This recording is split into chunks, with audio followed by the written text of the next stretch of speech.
তুই আমাকে বলেছিলিস যে তোকে ভুলে যেতে, তোকে তো ভুলতে পারছি না। তোর সাথে কাটানো মুহূর্তগুলো আমার প্রচন্ড মনে পড়ে। তোকে নাই ভুলে যেতাম এতদিন ধরে, কিন্তু রাত হলেই তোর সাথে কাটানো মুহূর্তগুলো শুধু চোখে ভাসে। সারা রাত ঘুমাতে পারি না শুধু তোর জন্য। শুধু ভাবি তোকে ভুলে যাব, কিন্তু ভুলতে পারি না। চেয়েছিলাম তোর সাথে যোগাযোগ করার, কিন্তু তোর সাথে যোগাযোগ করতে পারিনি।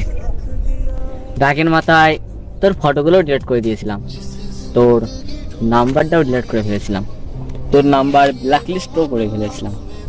কিন্তু তুই তো পারতিস যে একবার মিস কল দিতে আমার ফোনে। আমি নাই ব্ল্যাকলিস্ট করে দিয়েছি তোর নাম্বার, কিন্তু তাও তো দেখা যেত যে তুই আমার কাছে কল করেছিস। থাক, ওসব কথা বাদ দে।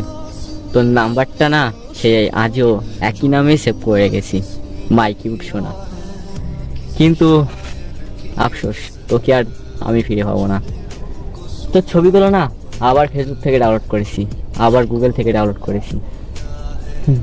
তোর নাম্বারটা না ব্ল্যাক লিস্ট থেকেও তুলেছি, কিন্তু তোকে আর পাবো না এই ভেবে না মনটাকে শান্ত করে নি।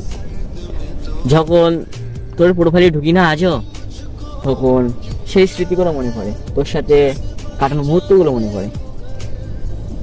তোর আগের ছবি আমার জন্য অন্যরকম লাগে। তোর সাথে আগে যেসব ছবিগুলো ছিল সেগুলো তো আমার ফেসবুকে এখনো পর্যন্ত আছে।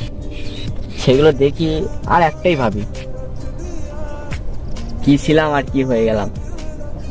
তোকে প্রচন্ড ভালোবাসি রে, কিন্তু তুই ফিরে আসবি না এটা ভেবে আর কিছু বলার নেই তোর বিষয়ে আমার। তুই ভালো থাকিস তার কাছে, তুই সুখে থাকিস তার ভালোবাসায়। सफर मेरा तू बने ना बने फासलों से